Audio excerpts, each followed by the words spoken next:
My earliest memories of my dad are sitting in the co-pilot seat next to him as he's piloting a small plane somewhere over in New England. Sitting next to him in what I've learned to be is actually a tiny sports car, a Triumph TR6, driving around the streets of London, which he must have looked giant in, with me and our golden retriever, Bonjour, sort of piled into the passenger seat. Sitting on top of his shoulders, looking at the world from, you know, from the height of 6'8", being on top of his shoulders. You know,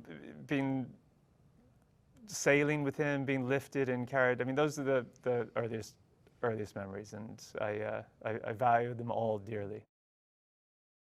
The big thing we did together was horse riding, and it was a passion that he got me into from a young age, and so that is the way that we would spend a lot of time together before his accident. You know, I would kind of help him at his shows. I was the person that was there kind of like running behind, trying to help him out, and so that was a really special way of bonding and just a deep passion that we shared for a long time. I feel very fortunate that I do have memories of my dad before the accident. They may be composite memories, I don't know, but I remember vividly our morning routine of him walking around to take me out of my crib or my bedroom, bring me into his and my mom's room, and starting our day. And we would go outside and get the newspaper, and I always loved taking the newspaper's jacket off. That was always my job. And we would go do activities that were very active and fun, and I do remember that happening, and I feel so grateful as well that those scenes were captured on film and put into this documentary for the world to see, because that is our dad and my mom at their core, just grounded, calm, quiet, loving, familial, and I remember it all very well.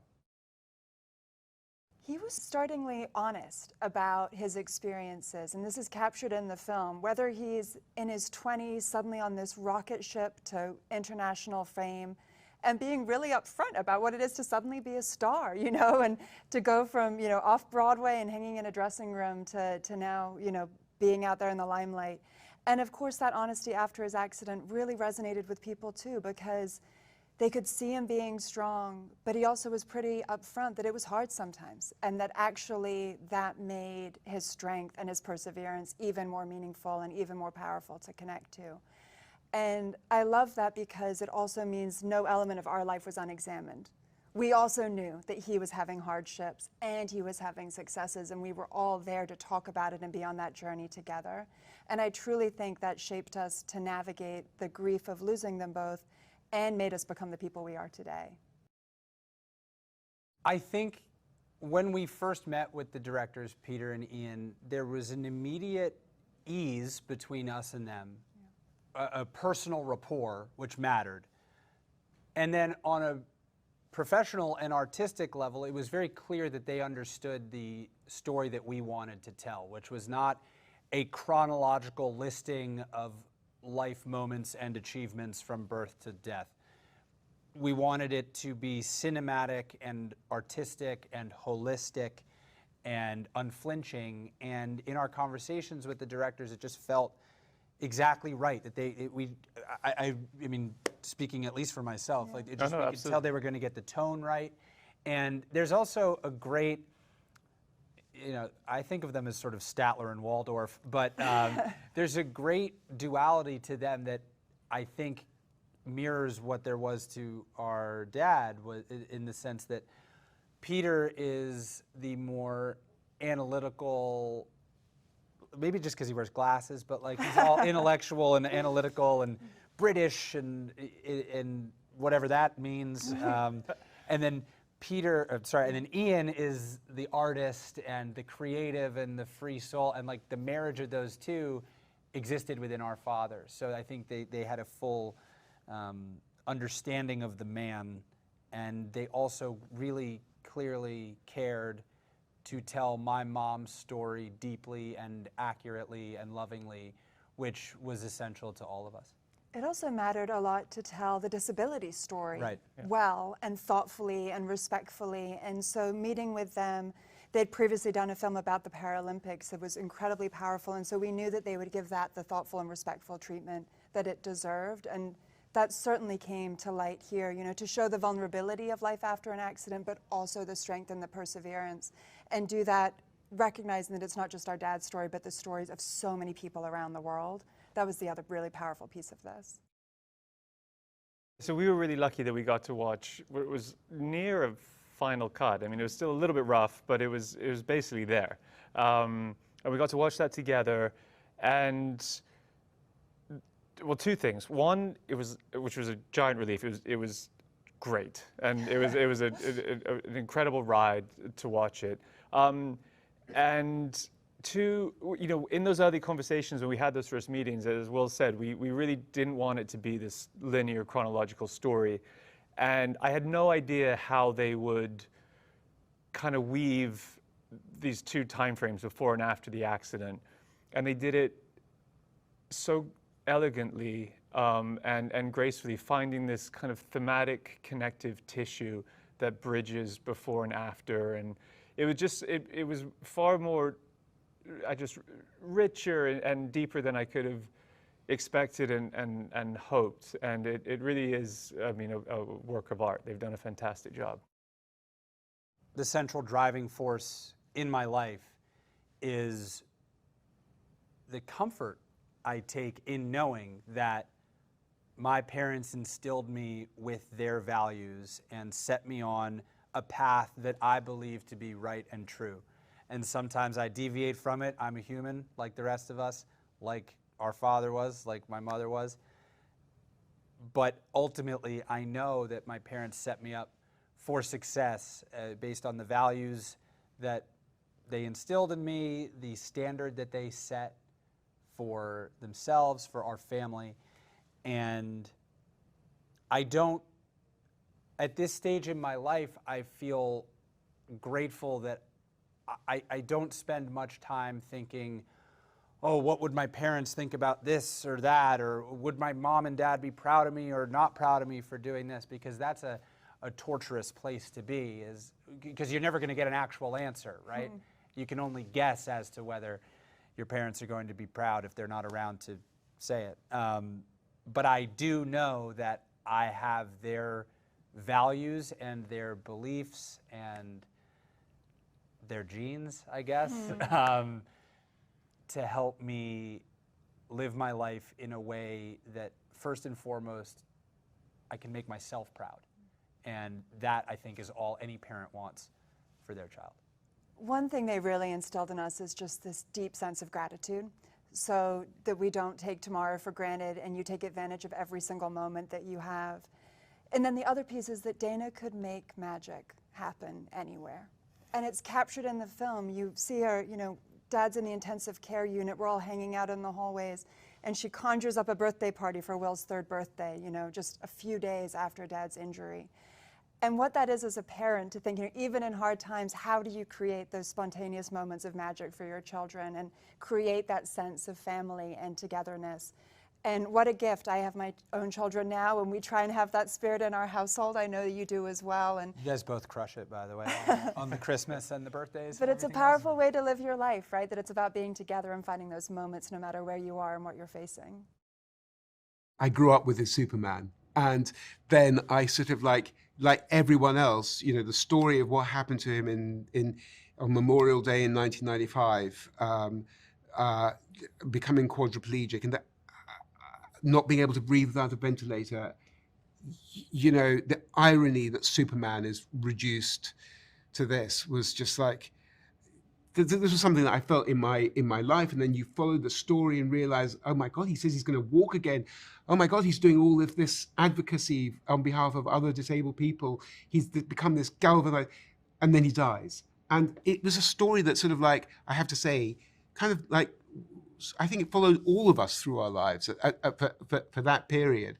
And it spoke very deeply to us. So when the opportunity came up, through Daniel Kilroy, our amazing archive producer, who contacted Matthew, when the opportunity came up and we learned that the kids were actually open to speaking for the first time about their father, it just was, it was a no-brainer for us. I mean, I think we take time looking for our subjects for films. It'd been 3 years since our last film, and we discussed a lot of potential things that we wanted to do. But this, there was no discussion. It was like we looked at each other. Ian said to me, "We're going to make the ultimate Superman film, but a Superman set in the real world." And we just kind of like felt, yeah, this is something we're going to give our lives to for the next. Certainly the next 2 years, but it's a story that will follow us for the rest of our days because we were both so inspired and moved by it.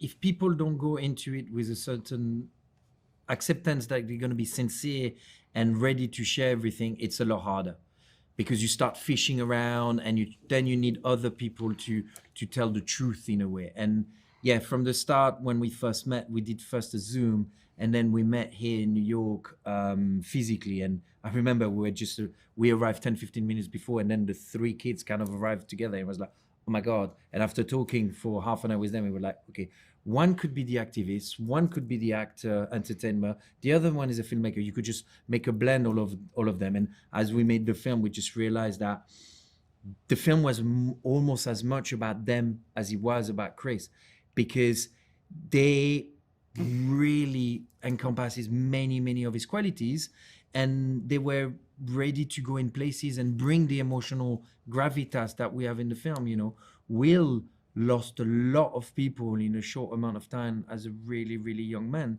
so he needed to be ready to talk about it. And now he's in his 30s.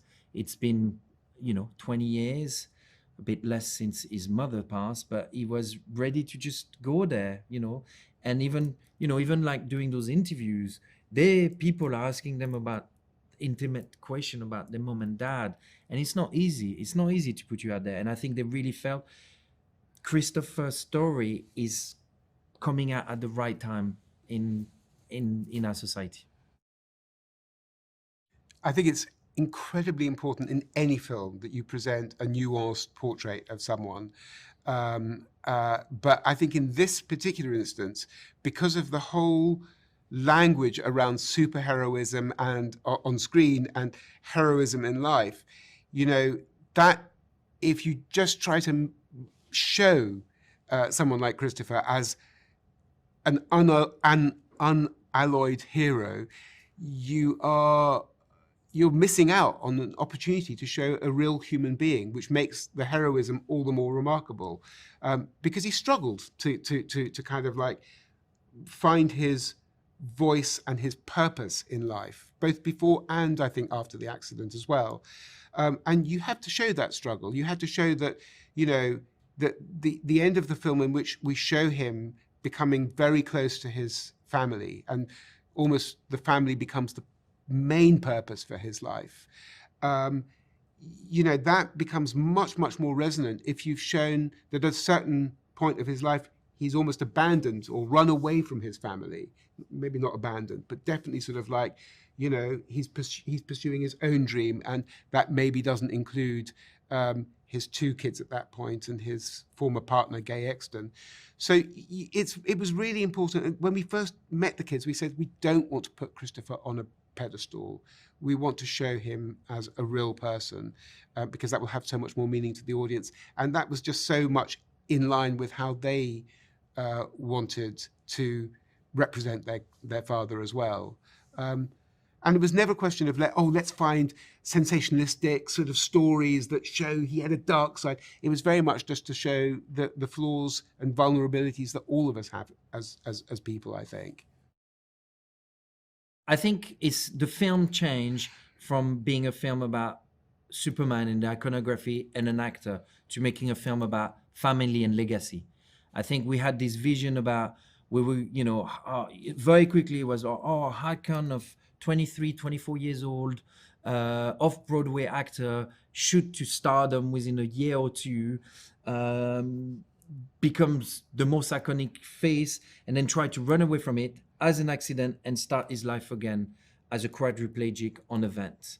I think as we met the friends, as we met other people in the family, as we met very successful actors that were so close to him and revealed so much more, we started to realize that Chris was much more than just an actor. He had worked you know, he had a lot of he was really involved in activism. He was really involved, you know, Peter earlier talked about him taking a flight going to Chile on his own accord without security to help a group of actors that was actually under threat from the Pinochet regime, which were murdering people and have murdered people. People have disappeared under that regime, and Chris flew out there to try to help them, to give them a voice, on the international stage. And I think Chris, for a lot of people, when they watch the film, they realize that Chris was way more than just a very good-looking, successful Hollywood actor, and his family and the legacy of the Reeve Foundation and standing for disability rights, and him suddenly thinking about death, and then, you know, after the accident, and decided to leave.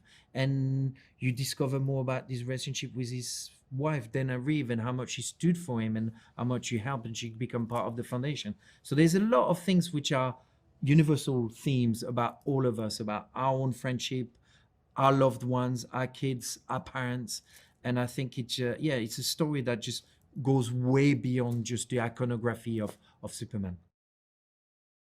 I think definitely, because I think when we started out making it, you kind of like thought of Christopher Reeve as this sort of pioneering superhero on the screen, and this sort of like almost inaccessible because of the disability, because of, you know, the way that he conducted himself, but heroically and so on. And as we got into it, you started to see this as a very much more a kind of like a universal story that speaks to everyone, whether or not they are Superman on screen, because we all have to deal with loss and bereavement and, you know, disease and potentially disability. Chris always said that disability was the one minority that any one of us could become part of in a heartbeat. And I think that the way that he confronted and his family confronted these things that we all have to go through became the animating force behind the film for us. Yeah, and I think, you know, it's from the darkest part and the lowest part of despair to find hope in trying against all adversities. Literally making the film and trying to think, you know, when you look at all the footage that we had with him when, you know, he was doing all his exercises to try to learn how to walk again, and which, by the way, he was never going to walk again like this, but he got some improvement. So all what he made himself go through became actually, people learn from that, so they could apply that to other people with disability. So it's not that he just inflicted so much on himself to try to walk again. He forced himself. He had so much hope for himself that he wanted that to be for other people, and he wanted to really inspire people. He wanted, you know, as well. The other thing is just, you know, going to the Oscar when you this tall, handsome superstar in the wheelchair, not being able to breathe, having to talk. There could be a pop-up, so you could have your ventilator would not be connected to yourself. When at the time there was no figure, no one with such a high level of disability being present in the media or visually. It takes a lot of courage. So courage is a big thing that I would say. There is hope, legacy, but courage. He was a very, very brave man. He was completely ready to take a lot of risk, and building bridges as well is quite phenomenal. He just listened to people, even if he totally disagreed with someone. He was this sort of really intelligent person that would learn from someone which had a different point of view, and he would argue, but not argue in simplistic terms of rejecting the argument from somebody else. He would take it in and moving. And I think we're walking away from intelligence at the moment. We're falling into the facility of one-liners, of galvanizing with slogans that sometimes means nothing. Our world will only improve if we just spend more time thinking about it and analyzing. And I think this film just shows someone that really took everything seriously, and he listened, and he tried to improve himself and trying to improve others.